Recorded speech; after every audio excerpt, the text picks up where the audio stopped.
I'm just waiting for the thing. Okay, amazing. So welcome to MDcast episode 2. Today we will be interviewing Dr. Sharon, the Senior Investigator in the Investigational Drug Branch of the NIH. Thank you, Dr. Sharon, for speaking with us today. Thank you. Thanks very much for having me. Okay, so we would like to begin by asking you to give us a brief summary of your studies leading up to your current position. Sorry? Just like a quick background of like your studying leading up to your work now. So like where you studied, what you studied. Oh, okay. My personal history. Okay. I'm sorry. Okay. We say studies for research studies, so there's a lot of those. Yeah, so I'm a medical oncologist. So I originally am from Texas. I went to undergraduate at the University of Texas at Austin. I later went to Baylor College of Medicine, which is in Houston, Texas. It's not affiliated with Baylor University in any way since 1969, an independent medical school in Houston. I completed that back in 2003. I started my residency at Emory University at that point in internal medicine. Worked for a year in Atlanta, where I worked actually at the Atlanta VA Medical Center, also at Emory, and at a couple of their hospitals, in fact, during that gap year, as it were, from training. And then I went to the National Institutes of Health. And so one thing that isn't always clear, but it'll be, I guess, more relevant further down the discussion, is that the NIH, or National Institutes of Health, is a plural. It's National Institutes of Health. And so I'm actually at the National Cancer Institute, where I trained in medical oncology and actually hematology as well.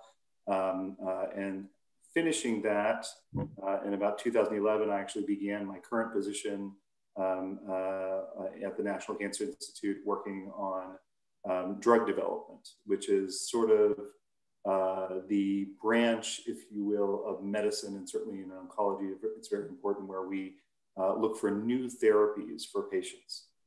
So we run clinical trials, and what I really do is I'm a clinical trialist. So I have oversight over, sometimes between dozens to hundreds of clinical trials at any given time. Sort of decide what we're trying to do from the perspective of what's important for cancer patients. It's kind of an exciting field because I'm continuing learning, as it were, and trying to, help patients along the way. So did you always know that you wanted to go into drug development, or did you originally plan to be like a practicing physician and see patients regularly? So I do see patients regularly, by the way. So I actually am in a phase 1 clinic as well. So I see patients at least once a week during non-COVID times. Also during COVID times, I've seen them a little bit less frequently, but I've actually been going to clinic as well. That's part of what I do. I also technically, though I haven't been able to do it in a while because of the 3 kids that we have, I also moonlight as a hospital medicine physician at MedStar Georgetown Hospital. So I do have a little bit more exposure maybe than some of my colleagues even to, I guess, regular clinical medicine. I think that I was probably always interested in doing something that was a little bit different and a little bit more policy-oriented, science-oriented, research-oriented than a lot of the peers that I had maybe in medical school. I think that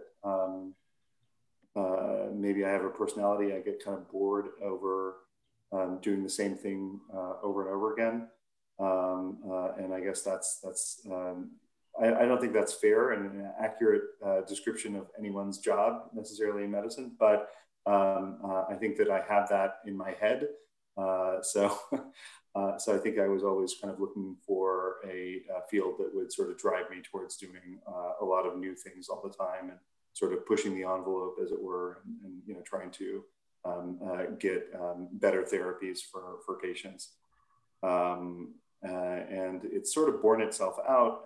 If I don't feel like I'm needed, I feel less excited to do something. If you catch my drift, meaning that if I don't feel like I'm uniquely contributing, then I get kind of bored, and I start thinking about other things I could be doing. That's really cool. You mentioned that you're doing a bunch of clinical trials. Are you doing like different ones at the same time? Are you focusing on one? How does it work exactly? So we, my position at the National Cancer Institute is kind of a nexus position.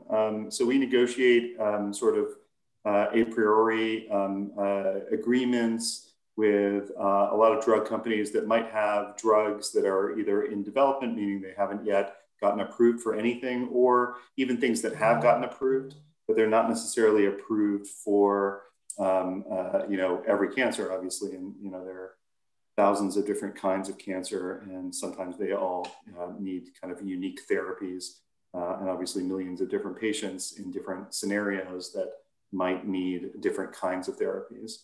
And so we negotiate with those drug companies, or sometimes with academics, or sometimes we actually come up with new drugs from the research programs that we support, either in Bethesda or around the United States.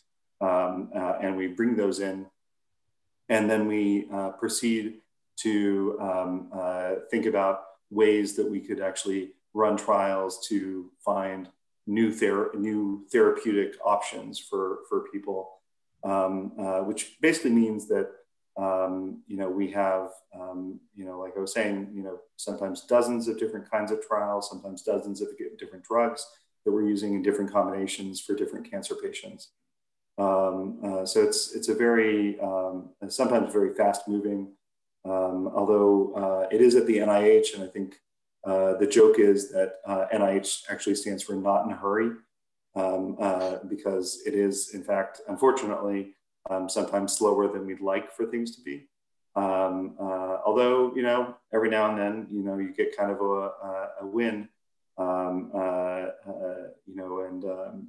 a good example, obviously, was with the COVID-19 vaccine, which was developed with Moderna initially, but also in conjunction with the Vaccine Research Center, which is an intramural part of the NIH, the institute that Dr. Fauci leads, National Institute of Allergy and Infectious Disease. And they got the sequence of the COVID-19 virus, and they were able to, essentially modify what they were already doing and create a vaccine that they put into people's arms within 66 days. So that's fast. That's not typical. It's certainly not typical in oncology, unfortunately. That's cool. Would you say that the length that it takes is for the better because it'll ensure more of a safety of a product? Because I know, like with the FDA, sometimes when they approve an implantation device that might be an improvement on another, like they could kind of skip some steps. And then there have been instances like with eSure where there were problems with it after it was already out and they had to recall it. Has there ever been an instance like that with any of the drugs that you guys have manufactured? So we actually oversee the safety of our clinical trials, along with the decision as to how to move forward. I do pay a lot of attention to safety in general. And that's actually something that I've spent a lot of time on. I actually am working on immune-related adverse events, because most of my treatments are actually involving cancer immunotherapy. And so our adverse events are actually also caused by the immune system, along with the benefit that we have from some of this therapy. The FDA is a little bit more complicated than probably I could explain in even this short interview, but there is a difference in how they deal with devices as opposed to how they deal with drugs. And part of that has to do with the regulations that Congress passed or the laws that Congress passed, and how they're interpreted, I guess, by the Food and Drug Administration. But devices don't have quite as high a bar as drugs. I think I know what you're talking about, the issue with certain mesh, uterine mesh devices that cause some problems, if I'm not mistaken, but I don't know the details. It's not really my area. Drugs are a little bit different. We tend to be, very cautious, but part of the goal and a lot of what I do is actually focusing on the early phase trials.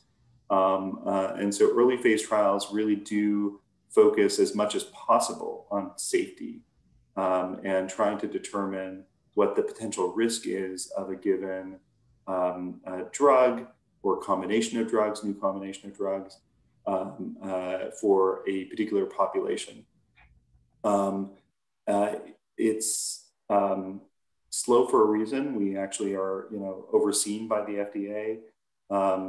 So, if there are problems, we have to report it to the FDA immediately. If we see sometimes even low-grade things, meaning, problems that aren't serious, but more of them than we might expect, we also have to report those to the FDA. So if everyone was starting to get, infections, for instance, maybe infections that were treatable, but, everyone with a given cancer gets this drug and they get a particular infection, that's on us as the sponsor of the clinical trial to recognize that and then report that to the FDA. If the FDA figures that out before you, that's bad for you. Basically your goal is to provide the information to them. And, they obviously need to aggregate their information as well and try to figure out if in a given class of therapies, there is a particular concern. So I have a few examples of that, things that we've sort of discovered along the way that we weren't expecting, things that were, like, I guess an example, something that got published in a nice journal was that we had this therapy, this class of therapies that's under cancer immunotherapy broadly, but leads to hyperactivity of the immune system, as it were. And a lot of people, especially in the tuberculosis field, would have thought years before that that would actually help patients with tuberculosis as well, or any infection, because a lot of the work actually had been done with infectious disease and this type of therapy as well. What we found was that in looking at one of the researchers that we had with NIH, somebody named Dan Barber, was that in a couple of cases, we had patients that had severe infections, in one case leading to death from tuberculosis that was not even recognized before their initiation of their cancer immunotherapy, meaning they had latent tuberculosis that was probably undetectable. And in one case, it killed the patient, and in the other case, within 6 weeks, I think. And in the other case, the patient had a really severe infection that had to be treated separately from the cancer, completely separately from the cancer. And it was interesting. The patient ended up doing very well, but because I guess it was recognized by some very smart infectious disease doctors at Emory. But those samples that we obtained from that patient's case helped us in the lab prove that it was actually, at least for that patient, our drug that was making their tuberculosis worse. So it was making their cancer better. It was making their tuberculosis worse. And you had to be very astute to notice it. In that particular case, I guess it's not a bad case study or example, as it were. The cancer was shrinking everywhere, and then suddenly the patient got this lesion in their lung. And a lot of people would say, oh, okay, you had a mixed response to our therapy. Either we continue giving you the therapy, or we just, stop the therapy and think about something else. And for this particular patient, doing anything but figuring out what was really going on would have killed the patient. That individual, like I said, had some smart people who got a wedge resection, it's called, like a surgery to actually take out the lesion in the lung. And they discovered by doing a culture on that it was tuberculosis. Basically, no one really knew before taking the tissue out and figuring it out. But some people were at least smart enough to check. And we don't know how often those things happen. I think that what I have sort of figured out from clinical trials in general, and maybe the work that I do, is that a lot of people assume, a lot of people speculate, a lot of people don't really try to figure out what's really going on. And that's at least what we try to do in order to ensure safety and benefit for the patients under our care in our clinical trials, or at least people who consult with us and try to ask for assistance. So you mentioned your study to advance the understanding of immune-related adverse events. So I was wondering if you could explain a little bit more about that, and then also treatment with immune checkpoint inhibitors. Sure. Yeah. So the general field, I'm getting a little bit of an echo. You guys okay? Okay. The general field that I've done quite a lot of work on is this area, like I said, of cancer immunotherapy. What that essentially means is that you're trying to indirectly treat the cancer by using the immune system to do so on your behalf. Many cancer drugs, I think that people are more familiar with, like chemotherapy, sometimes some targeted therapies tend to be direct cancer killers. But cancer immunotherapy is actually a really indirect way of treating a cancer. So immune checkpoint inhibitors are these receptors that are on immune cells that help determine how active a given immune cell is going to be against the threat that it is facing. And that's really important in the sense that we have lots of bacteria on us, in us, right? There are actually between 10 and 20 times more bacterial cells in your body, if you're normal, than your own cells, right? That's to be healthy. You have to have that level of bacteria, right? And so our immune system is essentially designed to detect what is self and what is non-self, right? You know that from your biology classes. Well, bacteria are non-self, right?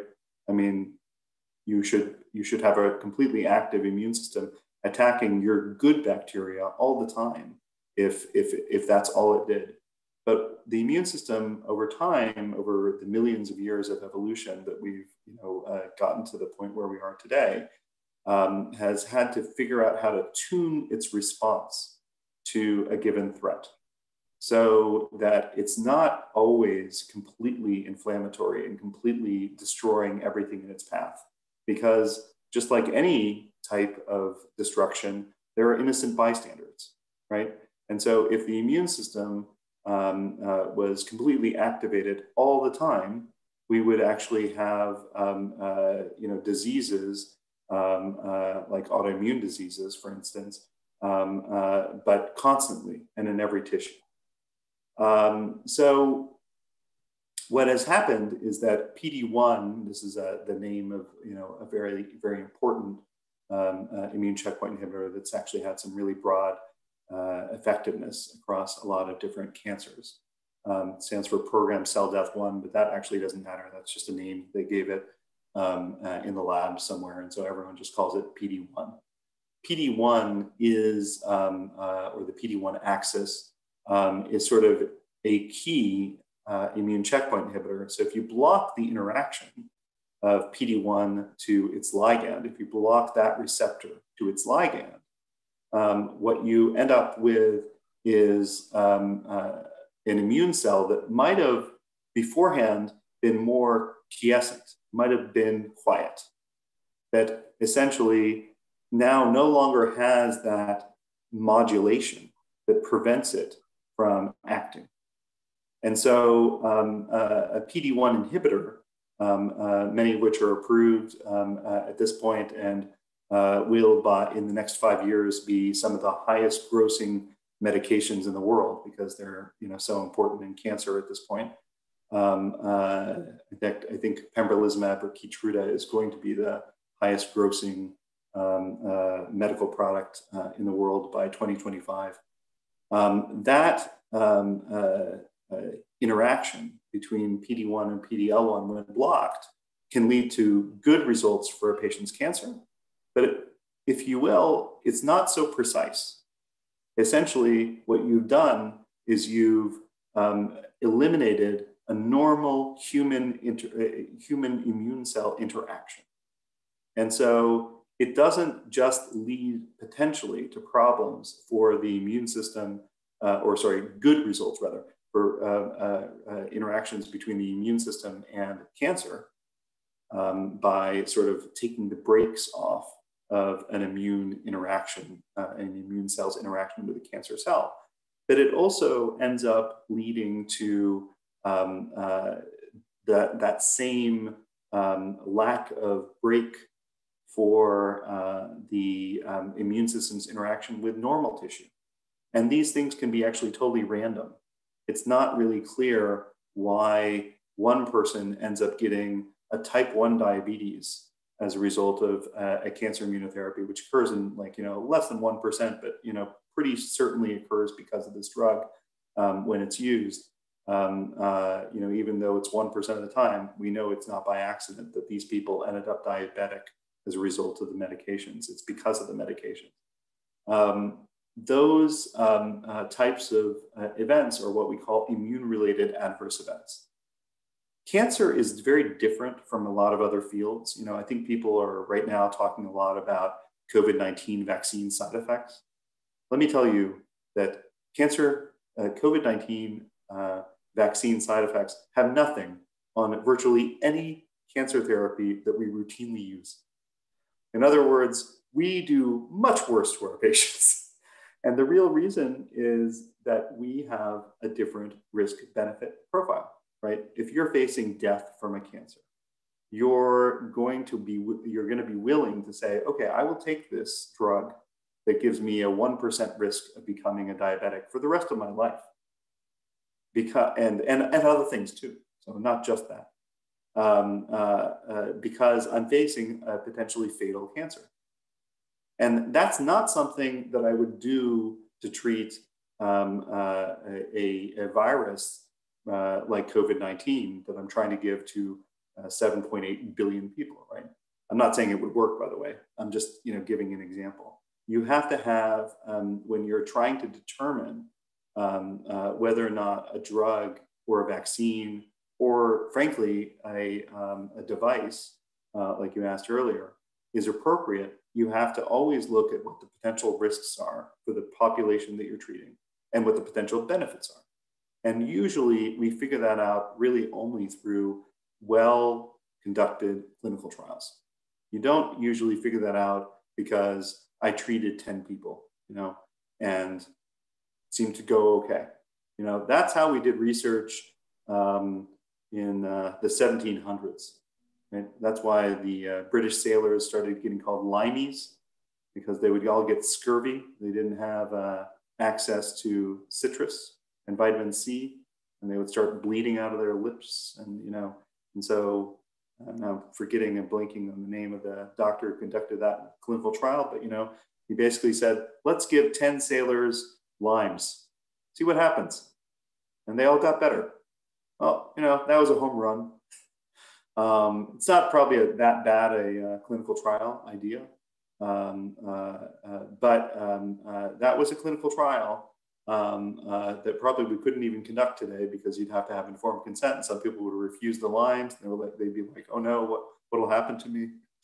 But it worked, and those types of activities, those types of ideas, are some of the foundations of modern medicine and how we actually make advancements to this day. So, just going back to you talking about like the side effects of immunotherapy and everything and its uses with people, like patients with tuberculosis aside, would you say that this will kind of replace chemotherapy in total, or do you think it would be used in different cases on a case-by-case basis? Yeah, so like I said, there are probably thousands of different cancers that we have to worry about, at least in the hundreds, I guess, more typically, low hundreds probably, but still. There are lots and lots of different regimens. For probably the past, since I guess 1997, there was an approval of a drug called rituximab. It was a monoclonal antibody that was used in cancer to kill a lot of B cells, if you know what that is from your biology class. And so those B cells are oftentimes the cells of origin for lymphomas. Not all lymphomas, but because there are also T cell lymphomas. B cell lymphomas are treated very well by this drug, rituximab. And since that time, there have been predictions that chemotherapy would totally go away. I don't think that we're going to be at that point in the near future, maybe one day.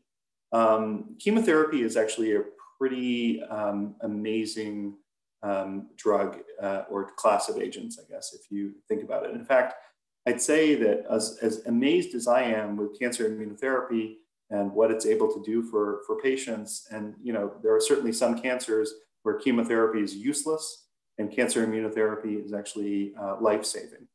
But there are many, many other cancers where chemotherapy is not just life-saving, it's in many cases the only option. And there are already some cases, and there will probably be more, where the combinations of some sort of targeted therapy or cancer immunotherapy plus chemotherapy end up leading to better outcomes. So my goal, at least, is not really to replace anything per se. It's to find the best potential therapies for patients out there, given the risks and given the problems of the tools that we have available to us. So, like I said, everything that we do has risks. We have radiation therapy, we have immunotherapy, we have targeted therapy, we have chemotherapy, we have surgery. Everything has risks. People die in surgeries all the time, right? People die because of cancer too. You have to make the determination, is your surgery worth the potential risk of death from sometimes just anesthesia or a reaction to one of the medications that you have to give for one reason or another for the given surgery that you're doing. So will targeted therapy in general or immunotherapy end up replacing chemotherapy? Maybe. But like I said, there are certainly some areas where if I had that cancer, I wouldn't even think of replacing what's currently available. Would probably be testicular cancer. That's a very common cancer, actually, that affects young men in particular. I think a lot of people think it's Armstrong who had it, and he had it metastatic to the brain and the lungs. I think he had 3 cycles of chemotherapy, and I'm not going to talk about the still alive, right? And without chemotherapy, he wouldn't be. I had one question. You obviously have done many clinical trials. I was curious if you could point to maybe like one clinical trial where you believe you made like a real difference in the world, or one clinical trial that may have been like your favorite or most interesting. Like you just try to like point to one maybe. No, we have a few that I'm, I guess excited about still. First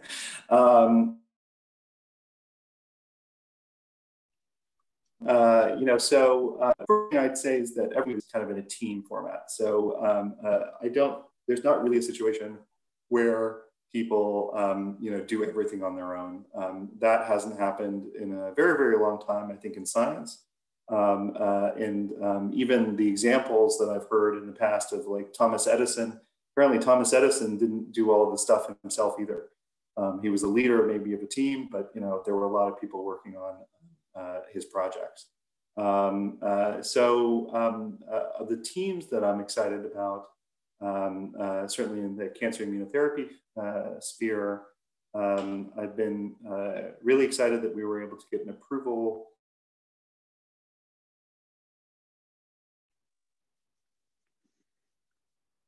He's glitching. For Merkel cell cancer, it's a rare skin cancer, published a few years back. One second. Dr. Sharon, can you hear us? Yes, we're doing around the country. Oh, yeah. Sorry, you glitched out a little bit. You glitched out a little bit. Do you mind repeating what you just said? Yeah, sorry about that. I guess my internet access is weak. So there is a, can you hear me? Or should I switch to the phone? Okay. I have been involved in a few clinical trials that were conducted around the country that I oversee for rare cancers. So cancers like Merkel cell cancer, which is a rare skin cancer that has very few options for patients. There's another rare cancer that affects young people, adolescents, and young adults, in particular called alveolar soft part sarcoma. So it's a sarcoma. It affects about 1 in a million people in the US. And our clinic happens to be one of the leading clinics for it in the country. So even though it only affects 300 people in the US, I've seen plenty of these patients actually over my time at the NCI. We're finding that these types of therapies, cancer immunotherapies, for those extremely rare cancers, are leading to real significant benefits, for people who didn't really have any options in the past. Certainly in Merkel cell cancer, there was basically nothing available to these patients. They had chemotherapy available to them and radiation, but the chemotherapy didn't work for very long. It would stave off the disease for a couple months, or radiation would shrink the tumor, but it wouldn't actually make much of a difference long term for the metastatic patients, for the cancers that had spread. So that's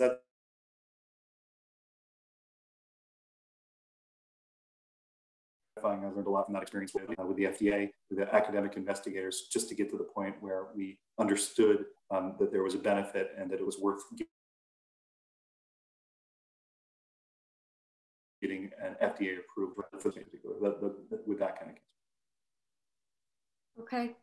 I think that's all the questions we have. Thank you so much for taking the time to speak with us. I think we all learned a ton.